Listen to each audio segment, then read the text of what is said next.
Hey there, art nerds.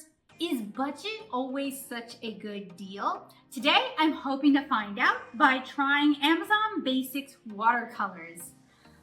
And as I say that sentence, I realize how much I might come to regret it. So if you are curious about how these watercolors handle and how they compare to other student grade watercolors, I hope that you will enjoy today's review.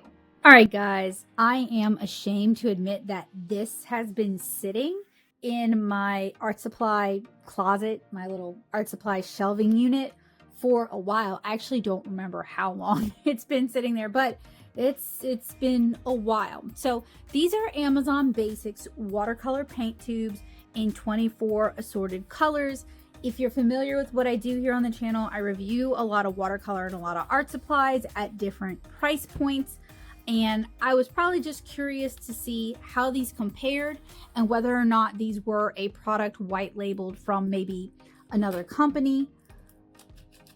But who knows? I have such a watercolor backlog that I really need to be good about working my way through. But dang, the FOMO and the impulsivity just like kill me, you know?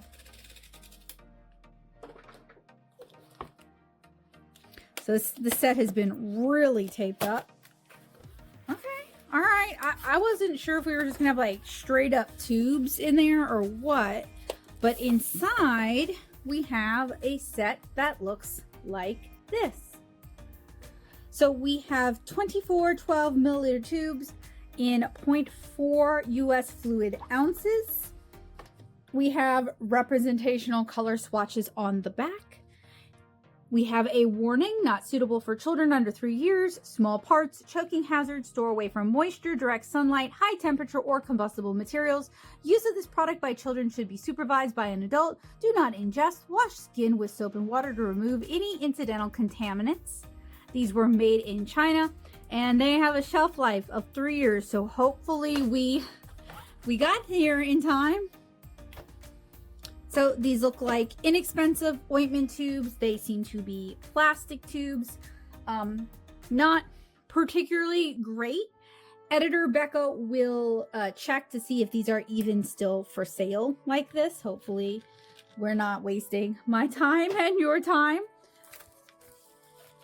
And ointment tubes are just generally something that cheaper art supply companies will use rather than standard metal paint tubes. They tend to be plastic. They look like, you know, they would contain like Neosporin or antifungal ointment in there. And the way you open them is there is a pointy bit. So you unscrew it and you stab through. Although with these, you could probably just peel that off. So it kind of depends on how much time you want to spend kind of playing around with them. So what I want to do today, normally what I would do with tube watercolors is I would set them up in half pans and see how they reactivate from half pans. I kind of have a feeling these might be a waste of half pans, but I'm going to give that a shot anyway. So to facilitate my art supply reviews, I buy half pans in bulk. I buy magnets and I buy these metal tins to use as, you know, organizational palettes. So we have 24 of these. That means I need 24 of these. All right, that should be 24 of these. Then I need to go ahead and apply our magnets to the back and get them set up in our palette so we can begin testing our watercolors. And the colors in this set are white, yellow pale, lemon yellow, gambogic? I've never heard of that. It's usually gamboge, yellow ochre, burnt sienna, orange yellow, crimson lake vermilion, burnt umber, lamp black, raw umber, scarlet, rose, violet, mauve, violet, light green, sap green, deep green, phthalo green, cerulean blue, cobalt blue, ultramarine blue, and Prussian blue. Is there any further information on these tubes? There is not. No pigment information, no binder information.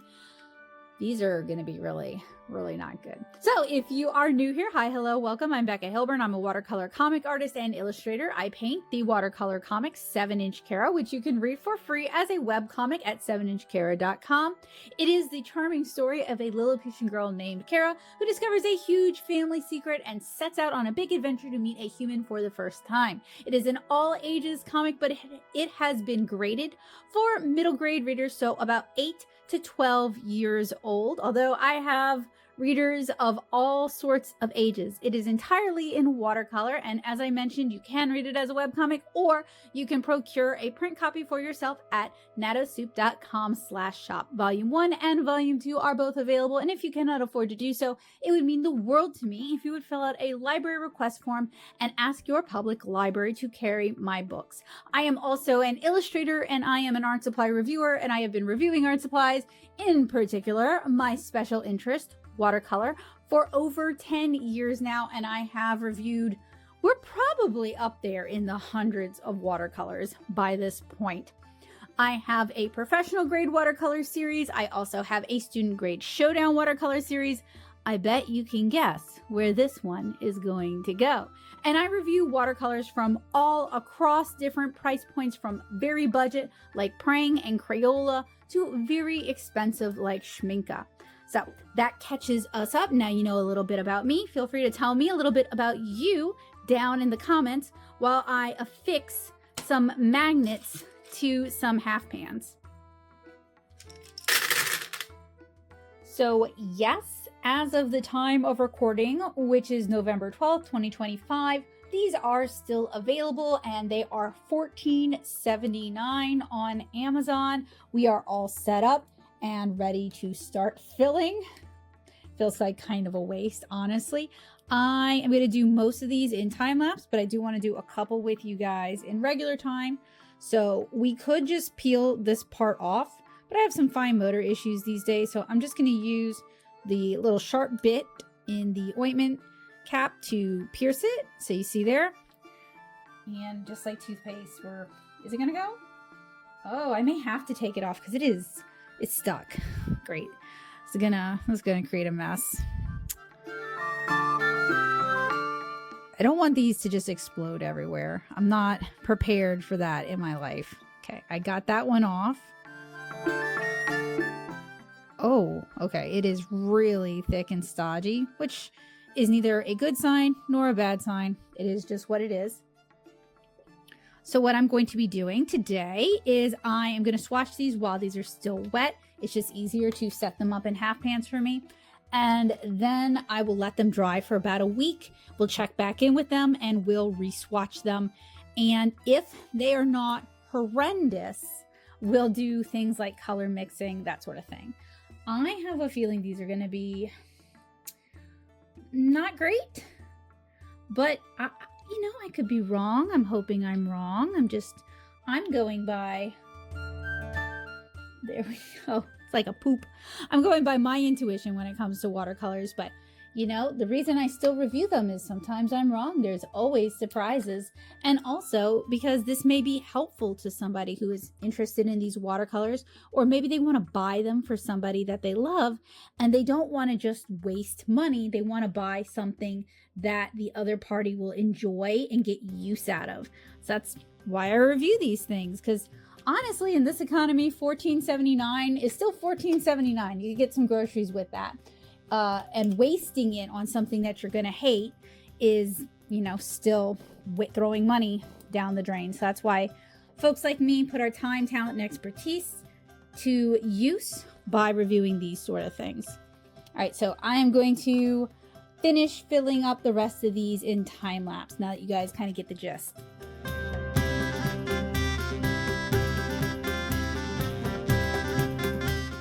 So as we noticed earlier, some of the colors are pretty stodgy when they come from the tubes. They're pretty thick and there isn't necessarily enough binder in these to allow them to flow more smoothly.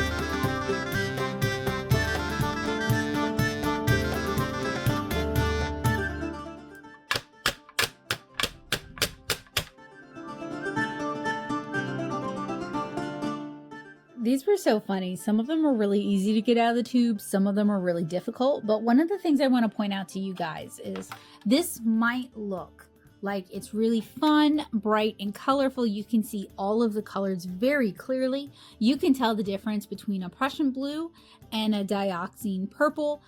That's not necessarily a good thing. So with watercolor, we're looking for different properties. Some are going to be translucent, some are going to be transparent, some are going to be fully opaque. Some are going to, in mass tone, that means when it's piled up like this, it's going to be so dark that it's going to be hard to tell one color like this from another color like this from another color like these two here. The fact that we can tell all of these colors apart so distinctly in mass tone points to the addition of optical brighteners. So those are additives like, PW6, for example, or like chalk or like talc. Those are additives that not only stretch the paint and make it cheaper for the manufacturer because they don't have to include as much pigment, but it also makes the paints behave very differently than what you would expect from watercolor. And if you're not familiar with watercolor, that might not be a big deal. It might not bother you. But if you are familiar with watercolor, it could make for a very frustrating painting and color mixing experience where your paints turn to mud on the paper. You can't mix bright, brilliant colors. Everything ends up very desaturated. Or if you do wet into wet techniques, everything starts to look kind of dingy and faded and muddy.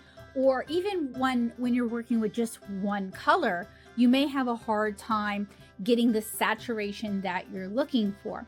So while these may look pretty, very aesthetic in mass tone, that is not necessarily a good sign. Now, optical brighteners are not the devil. They're not the end of the world. It's not the worst thing you can do to watercolors, but it is something that kind of points to these paints being lesser quality. And to be real, I paid $14 about for 24 colors. So my expectations are not super high. Now, simply looking at these watercolors isn't really going to tell me how well they handle. We actually need to swatch these, and I'm going to be swatching these on the same paper that I use for all of my watercolor swatches. This is Blick's Premier Cotton watercolor paper. It is bound on a block. This is what I use for pretty much all of my watercolor reviews. Sometimes I'll introduce in additional papers, but this is basically the standard for me. So what I want to do, I don't know if it's possible, but I want to get, I probably can't get all 24 colors on one row. That would be pretty handy though. I have a feeling I'm going to get like 22. So what I want to do, maybe if I squeak it, I can. But then you're not going to really see the swatches. What I'm hoping to do, I keep going back over myself, is I want to swatch the colors while they're still wet in the half pans.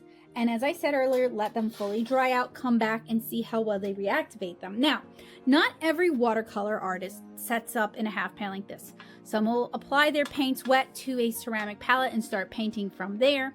But the way I like to paint is I like to set up tube paints in half pans like this and let them dry and then work that way.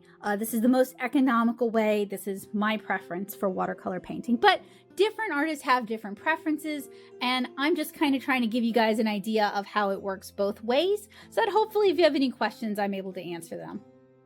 When swatching watercolors, I'm looking for several properties. In some of them, it matters when they've dried out. Some it matters while they're still wet. I'm going to be looking at opacity. That's why we have the black lines here. I am going to be doing a mass tone swatch. That means full color or as full as I can manage. Saturation at the top to give us an idea of what the color looks like at full saturation. I'm also going to be doing a blended swatch where I blend it out with water, and we're going to be looking for things like granulation. We're going to be looking for things like color chromatography where colors may shift with the addition of water. And also sometimes this gives us additional information like scaling, or like the color just has no saturation at all as soon as you add the tiniest bit of water. That's all really important information to have when you're thinking about whether or not watercolors are a good fit for you. After they've dried, we're going to be looking at all those properties, but we're also going to be looking to see how well they reactivate with a little bit of water and some time. Straight from the tube while the paint is wet, the colors are pretty weak.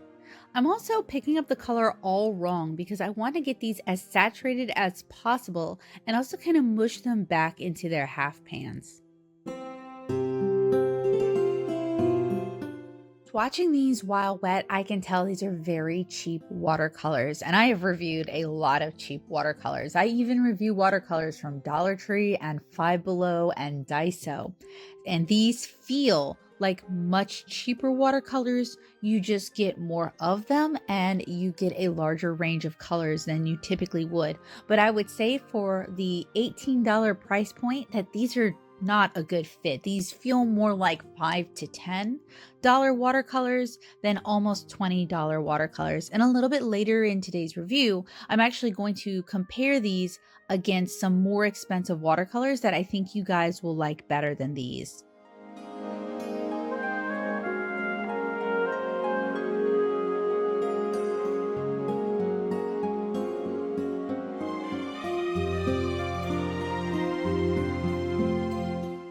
While the paints are wet, some of you guys might be thinking, these aren't so bad, Becca. Why are you complaining? Don't worry, I am going to compare them against a watercolor to give you guys some reasons why I'm complaining about these and why I think these are a waste of your money.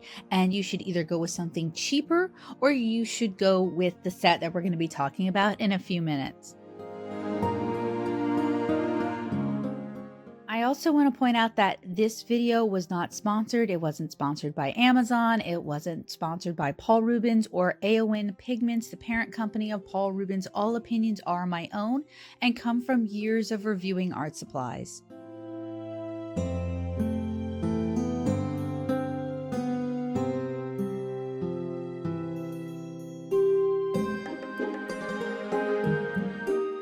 These are pretty weak and chalky. I know I'm picking up a lot of paint. That was somewhat intentional because they are so weak and desaturated. I wanted to get as much paint as possible so that we could at least see sort of what the colors look like. I was also trying to mush the paints back down into the pan so they weren't sticking up so much. So like that is not, good form when it comes to working with tube watercolors, but I had a couple of missions in mind with that. So next I need to allow these to dry, but honestly, I don't have high hopes for these. I feel like I've reviewed stuff from like Walmart and Dollar Tree, and no, not Dollar Tree, Five Below, that were pretty comparable. So I'm not like super excited about these or how these are going to handle, but I did kind of want to talk about them just, for completionist sake, and also so that we can talk about what to look for in watercolors and what not to look for in watercolors. And I will say that if you are on a budget or you are buying for younger artists, praying watercolors are really not that bad. I have a full video where I even painted a flower bouquet with them. So I put them through a full field test. And often with inexpensive paints, your paper can really make a difference as to how well they handle. So I was using Arches watercolor paper with those, and I was decently satisfied with the results. And they are cheaper than these, and I do think you would like them better. I know we're not done yet. Got to let this dry out for a week. So, the verdict isn't fully in, but I don't really see these improving over time. Okay, guys, this is taking a little while to dry, so I'm going to set it aside, and I'll see you guys in about a week. It's been a week since I potted these Amazon Basics watercolors, and you can see there's pretty significant cracking going on, which tells me they probably didn't put enough humectant in this, something to help them stay moisturized. If you were to carry these around, they are also, as you can see, just like kind of already flaking out of the half pan. So I don't really think these would be a great option if you're looking for watercolors to put in like a travel set and go. So let us see how these reactivate. Gonna give them a spritz of water and let that sit for a moment. These are shockingly weak. They basically did not reactivate at all. I did spritz them with water. You guys saw that, but they are extremely dry, and I think it's going to take a while for them to absorb enough water to really reactivate. These would not be watercolors that I would recommend setting up in half pans or using as a travel or to-go palette.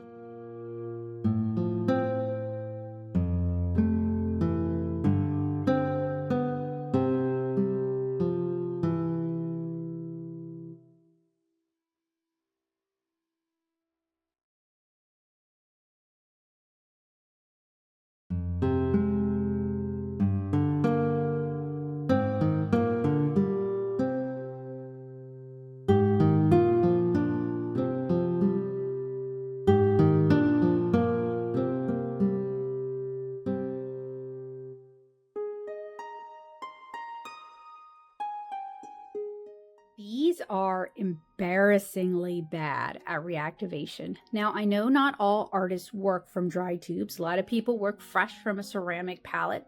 So you may feel a little bit differently about these, but I'd still say these are not great and not worth your money.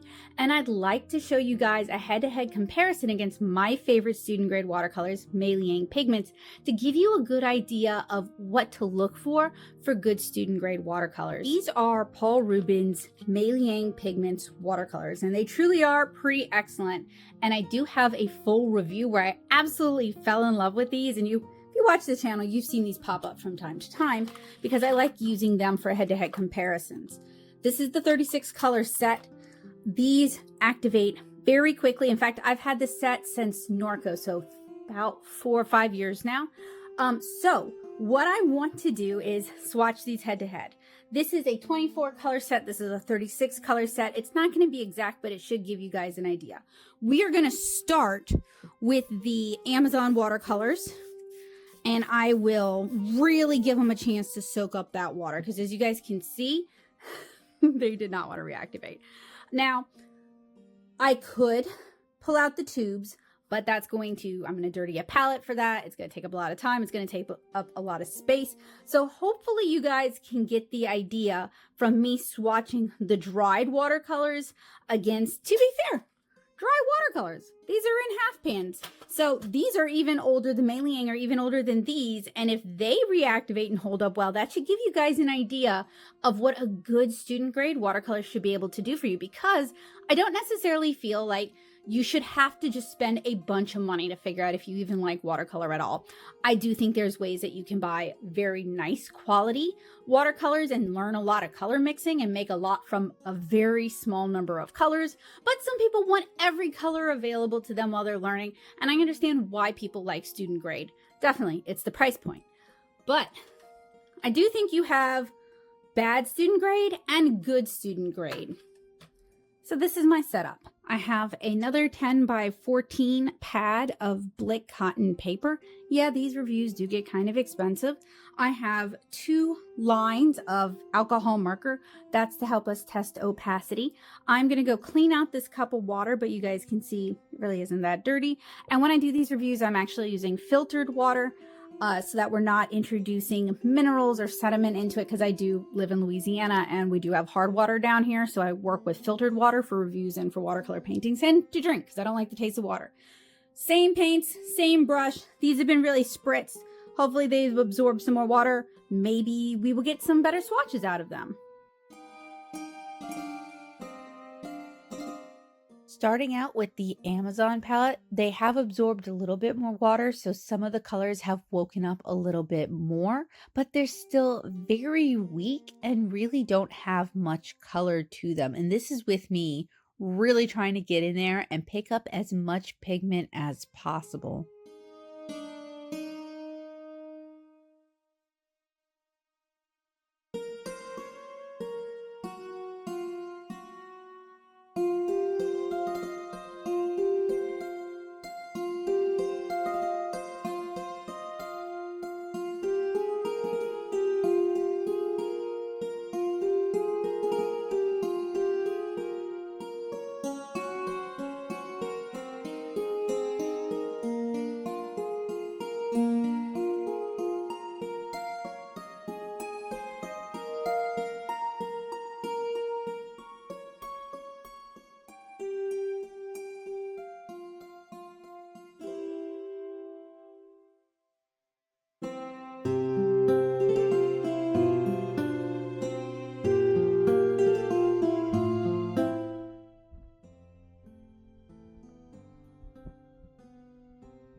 So if you really saturate them and give them a lot of time to soak in water, you get a little bit more color, but they're still really weak. This is just enough for me to be like, okay, I will try color mixing, but there is no way I want to do a field test with these. So here are our Meiliang pigments watercolors. I'm gonna give them just a quick spritz because they have been just kind of sitting for a while. and let that soak in. So as I mentioned, the Amazon 24 colors, this is actually 36. So I may have to switch to a slightly smaller brush to be able to get all of them in, because you guys can see I kind of ran out of space.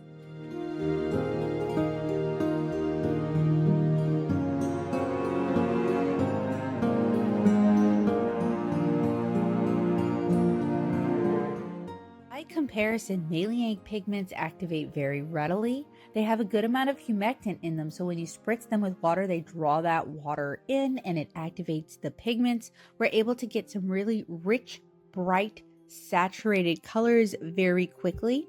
You also get more colors from Meiliang pigments than you do with Amazon, so if you don't want to have to do a lot of color mixing, there's a lot of convenience mixes in a Meiliang set.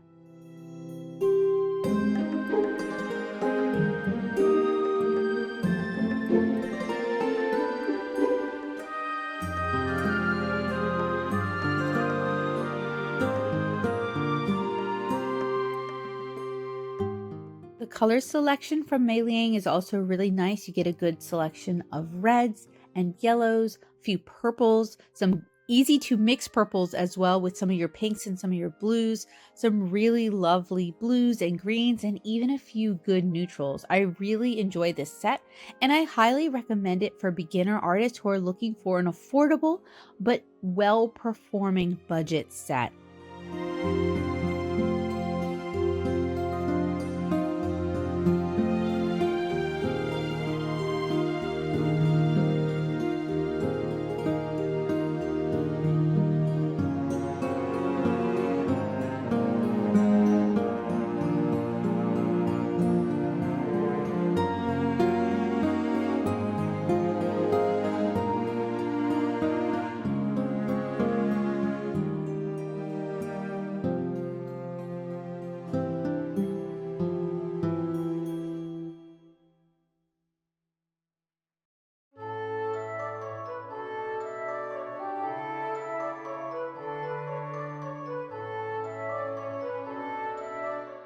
So just as a refresher, this is the Amazon Basics, this is Meiliang Pigments. So both of them were reconstituted from dry. I would say this is as fair as you're gonna get.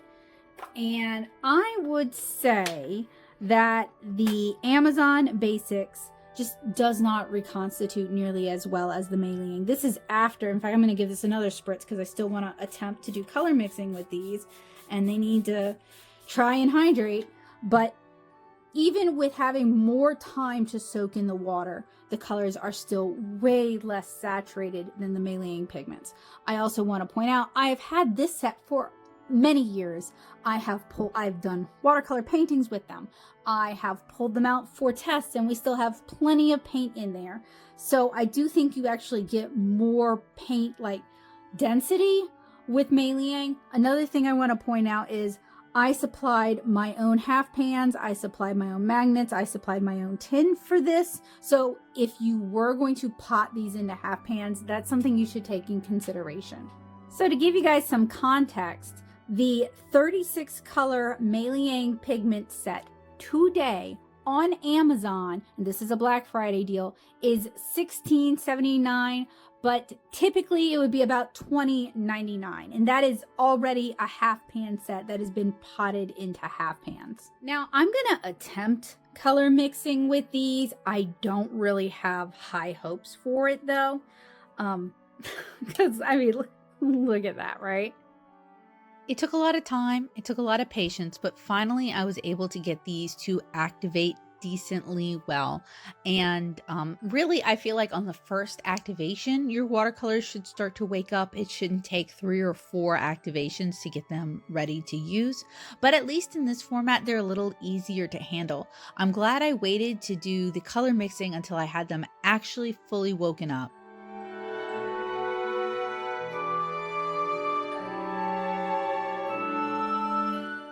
So for our atomic mixing, where we take 2 colors and mix them together to get our third color, I am able to mix some secondary colors from the colors provided, but they are fairly muddy, kind of chalky, kind of milky.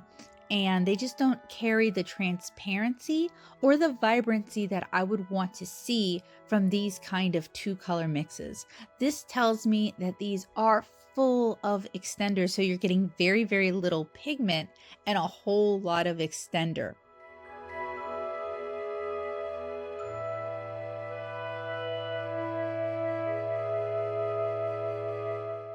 This is one of the reasons I pulled out the Meiliang set to swatch for you guys. I wanted you guys to know what I think a good budget watercolor looks like so that you have a better basis of comparison.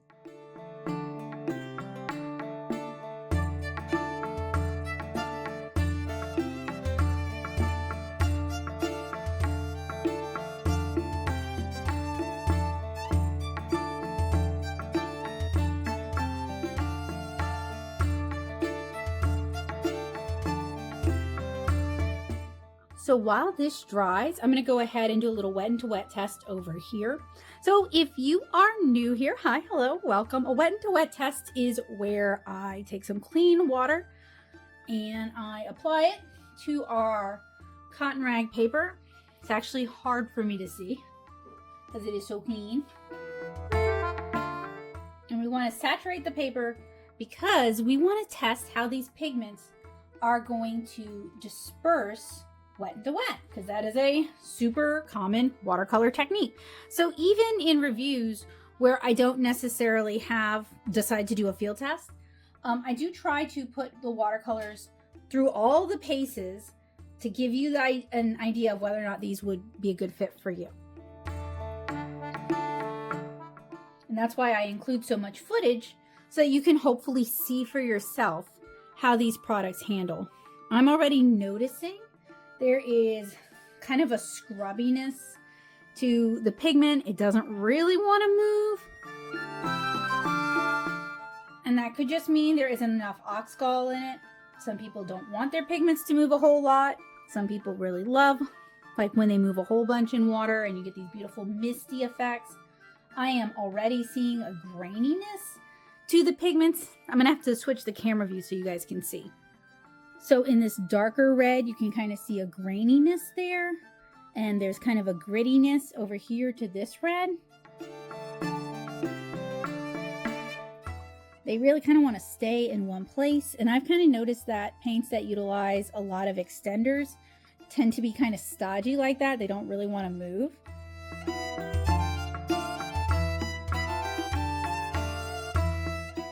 And yeah, I'm just seeing more of like a grittiness than what I would consider necessarily a granulation, especially in colors that typically are more staining than granulating. Also, this is their ultramarine blue. It's kind of a cooler ultramarine blue, and we're getting a lot of that gross grittiness down there. Kind of reminds me of some of the Arteza watercolors I reviewed. Just not really a trait that I like in watercolor. Generally something I try to avoid. These kind of paints don't bring me joy. And I have to say, when it comes to watercolor, whether you're doing it for a hobby, you're doing it professionally, your paint should bring you joy. You should enjoy using them. If you don't enjoy using the tools that you use to make art, if you fight with them, if you find them frustrating, then it's time to try something else, some other kind of tools, because even if you're not making great looking art, even if you're just experimenting or playing around, or you're dissatisfied with a piece, or you love a piece, you should still get enjoyment from your materials, because a big part of making art is enjoying the process and being along for the ride.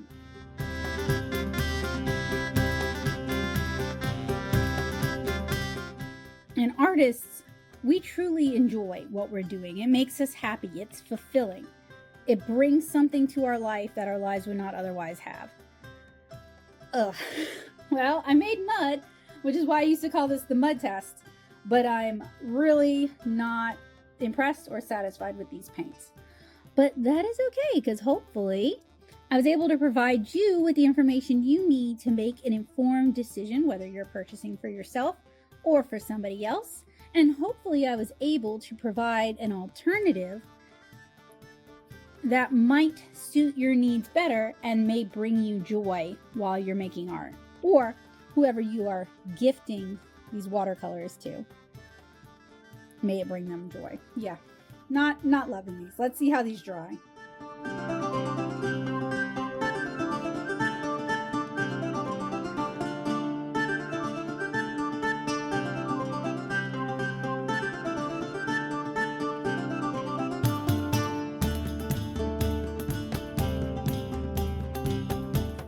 This is taking forever to dry, but can you guys see how like weird and gross and scrubby the colors are? It's not necessarily granulation that we're getting, but we're getting like this weird pebbling effect. Watercolors aren't really supposed to do that.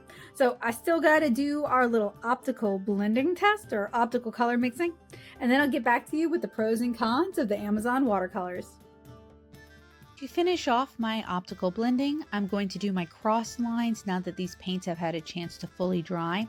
We are getting a little bit of reactivation, which is fairly normal, but we're also getting a strange bleeding effect that you can kind of see here at the edges where we kind of cross over from one paint to another. I have not seen this effect too many times. I'm not really sure what causes it, but it tells me that if I were doing glazes in a watercolor paper or on a watercolor painting, that these would be harder to control. All right, guys, let's talk about the pros and cons of the Amazon Basics watercolor paint.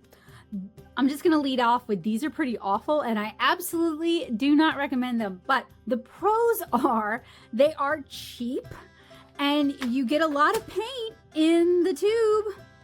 So what about the cons? Well, they are really gritty and patchy when they're fresh from the tube. They are really weak when dried in half pans. They take forever to reactivate. The colors mix chalky. If you're going to use these like a gouache, just buy gouache. Unfortunately, using them like a gouache is kind of the only way I could see you making these actually work. So if you already have them, handling them in a thicker application might be the best way to get anything useful out of these, in my opinion. And the wet to wet is just awful. These absolutely fall apart. They are just not suitable for typical watercolor techniques.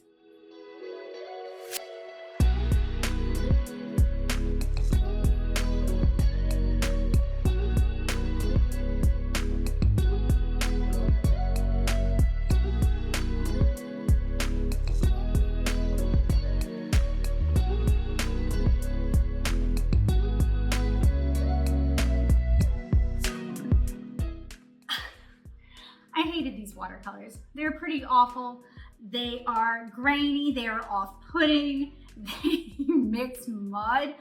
I cannot recommend them. If you are looking for a budget watercolor that is going to bring you joy and is going to handle the way a budget watercolor should, I highly recommend Meiliang Pigments watercolors. They are not a sponsor. I don't have any sponsors other than my patrons over on Patreon. So this is just my opinion, culminated from over 10 years of watercolor reviews.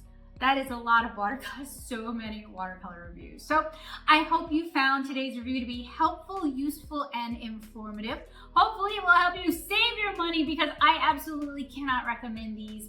I think you will be just so much happier not buying these, and the Meiliang costs the same amount and you can get both of them from Amazon, so there's really no reason, in my opinion, for you to get these. But if you already have them, my condolences, but also you could try using them more like a gouache than like a watercolor. But if you have these and you have figured out a way to make magic with them, let me know down in the comments. I would love to hear about your experiences.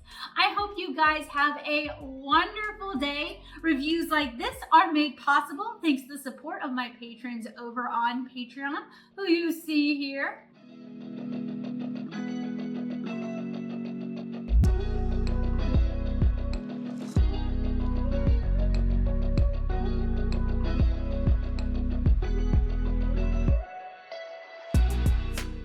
I hope that this was helpful, useful, and informative and beneficial in helping you make art a habit. Have a wonderful day, guys.